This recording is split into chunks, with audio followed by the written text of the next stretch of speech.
Hey, what's up? It's Jim, and today I'm going to talk about the film Birdman, or The Unexpected Virtue of Ignorance. Alejandro González Iñárritu is a director who's long been a very serious filmmaker. He does very serious, heavy dramas. If you've seen anything from Almost Perros, 21 Grams, to Beautiful, you know he likes to make very serious art house films. You can tell in Birdman that he almost feels like he needs to burst out into a lot funnier of a film, a lot more looser of a film, and do the kind of director film that a lot of directors wouldn't feel comfortable going in or even think about doing. A very unsafe method for their career, although this is actually helping his career in the end. And he goes off into Birdman doing kind of a comedy drama directed in a way that no real comedy or usual drama director could even imagine. Almost reminds me of Spielberg's 1941, in which the direction and visuals are so different and interesting. It almost doesn't matter to me if the movie's good or not. I'm having such an experience of a film. And I don't think I've really seen that from Iñárritu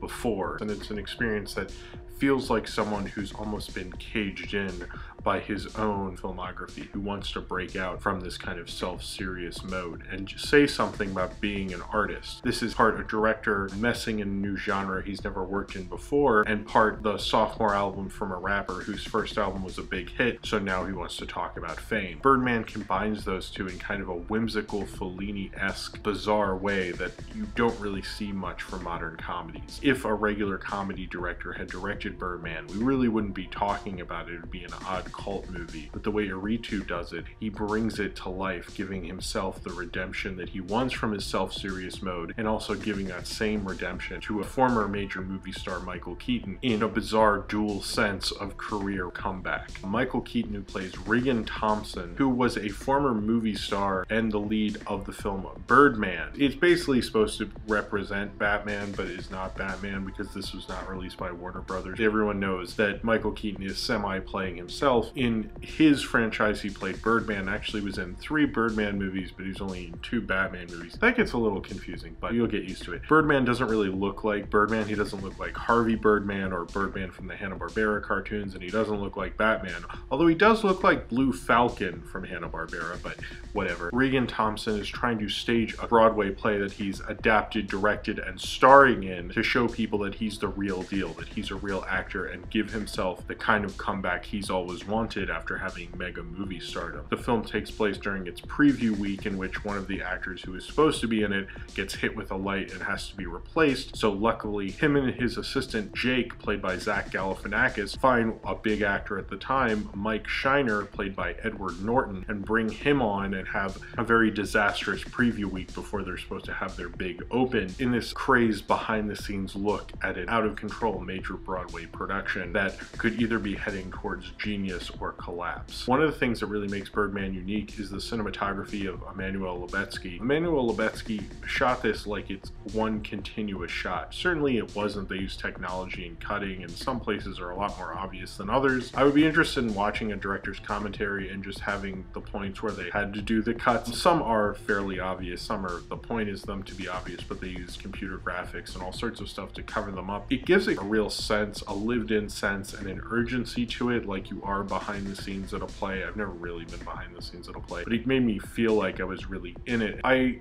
brought up earlier that I don't think this film would have the same feel to it if it wasn't directed in this way. And it's interesting and fresh to see a comedy directed in such a directorial way, the way Iñárritu has done it. With this camera work, it gives it kind of an urgency that I don't think Iñárritu's films ever looked this good. And Emmanuel Lubezki pushes it in a way, even when he shoots Emma Stone, she almost like doesn't look like the Emma Stone that we're used to. It doesn't look like the Michael Keaton I'm used to. They're not shot the same ways. It really is a really aggressive way to use the camera. I think it gave it such a great sense of energy. It's definitely one of the more interesting and captivating uses of cinematography. Now it kind of breaks with what it's doing, and that's kind of semi the problem with this film. This film has a very loose nature to it, but the cinematography originally is supposed to give you kind of a perspective on Michael Keaton's character, but it breaks away from that a lot. It almost feels like this film doesn't want to be contained within its own structure. It feels like someone who felt trapped by traditional story structure. And it's interesting how this film does away with it in such a way in a time when I feel like we're so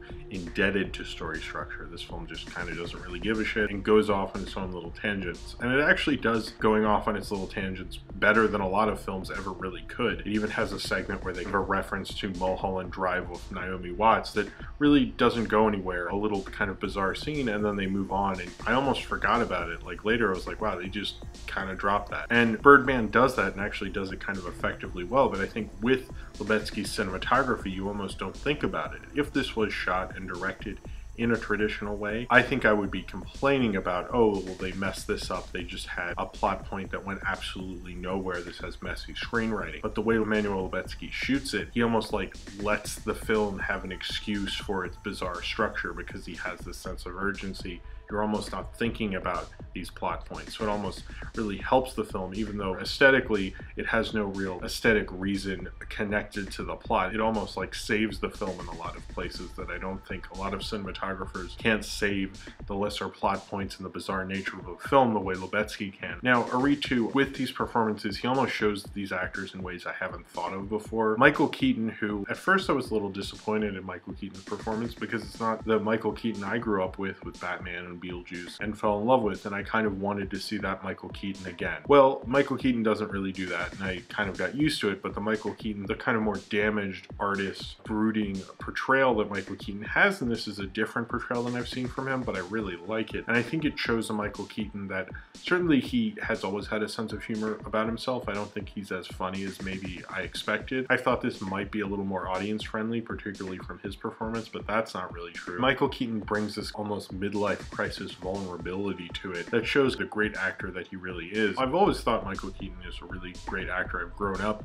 thinking Michael Keaton is a great actor, and I've missed seeing him on screen. It's the first time he's been a leading man in forever. He really uses it and certainly gets where he is and embeds that into the performance. Edward Norton, who's kind of had a bit of a supporting actor comeback with this and the Wes Anderson movies he's been in recently. With Birdman, he takes the piss out of himself because he's this crazed method actor who's hard to work with and might sink the production because of his massive ego. It kind of reminds you of what you've heard about Edward Norton throughout the years, and I don't know if Edward Norton's really like that or that's kind of been blown out of proportion, but Edward Norton went headlong into it. Out of everyone, he kind of surprised me the most, and he really has reminded me why I liked Edward Norton in the first place. This is the first one I've really seen him comment on himself. There's three actors who really do that in this film, like especially Keaton, obviously.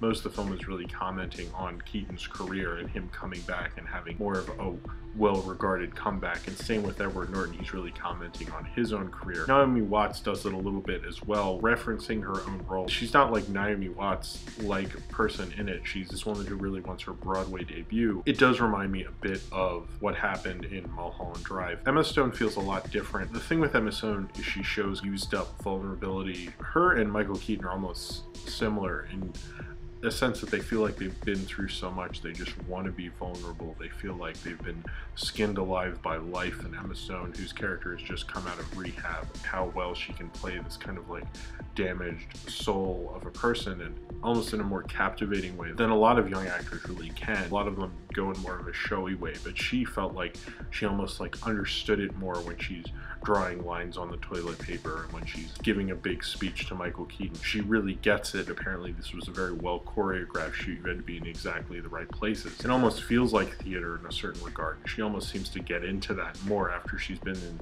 such big and strong Hollywood productions. A lot of what this film is saying about art and artists and the negative things it says about it, the New York Times theater critic in this, is a little off-putting, especially I guess for me because I'm a critic, but it kind of gives the artist kind of such a sense of ego, like you should be allowed to mess around and be this crazed person in a little bit of ways, and it has a weird odd moral justification for itself, but it almost doesn't give you an answer for that. It doesn't act like, and this is how artists should behave because that's like the glory of it. It doesn't give you an answer to anything. It's a little more open-ended about that. It kind of lets you decide whether society's really rewarding this behavior or not, or if this behavior is really warranted. I think Aritu feels like he's close to that path and close to that answer. A lot of times you could think this is a bunch of big Hollywood phonies trying to explain their existence, just like the way Michael Keaton's character is trying to do that in the play.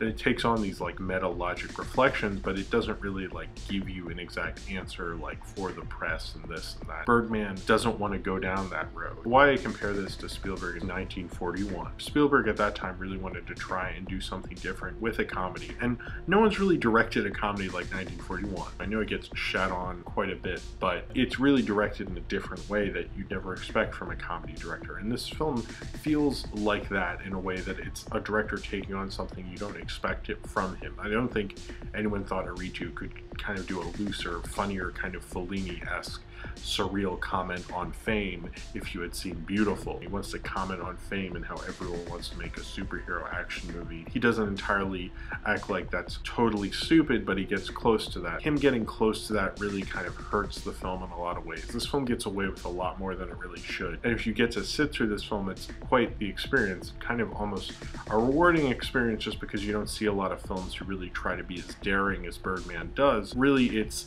kind of comment on fame and the public and the media taking on these people and what these people have to go through. Gets really close to almost like the self-importance that everyone says Aritu is guilty of. Makes you look at this film and kind of want to cry bullshit. Birdman is directed in such a fine way, you can't really deny Aritu's direction or the amazing cinematography by Emmanuel Lubezki. It feels like Aritu wants to do like something like what Soderbergh would do.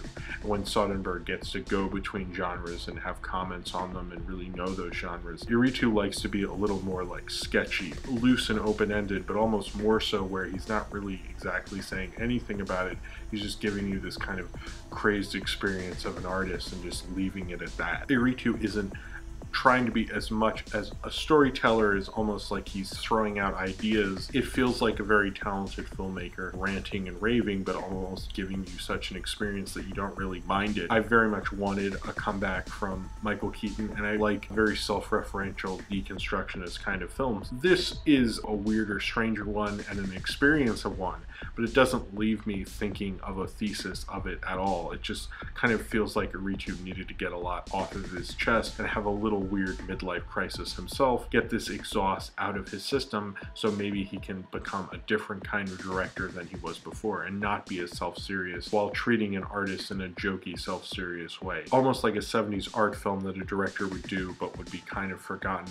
But I think Aritu directs it almost like a director who needs this to work, who wants this to be his big masterpiece. So he still directs it in his self-serious way, but thankfully as someone like Lubezki to almost get that to smooth over and work better than I think this film really should have. It shouldn't work as well as it does, and frankly I probably shouldn't like it as much as I do. There's enough problems with it that I could pick apart, but after I was done I couldn't help but love the experience of Birdman. And I think that's like the great thing about this movie, is that there are things wrong with it, but there's way more to like about it, and it got me through because of its amazing nature. That's really the mystery and the amazingness of a film like Birdman.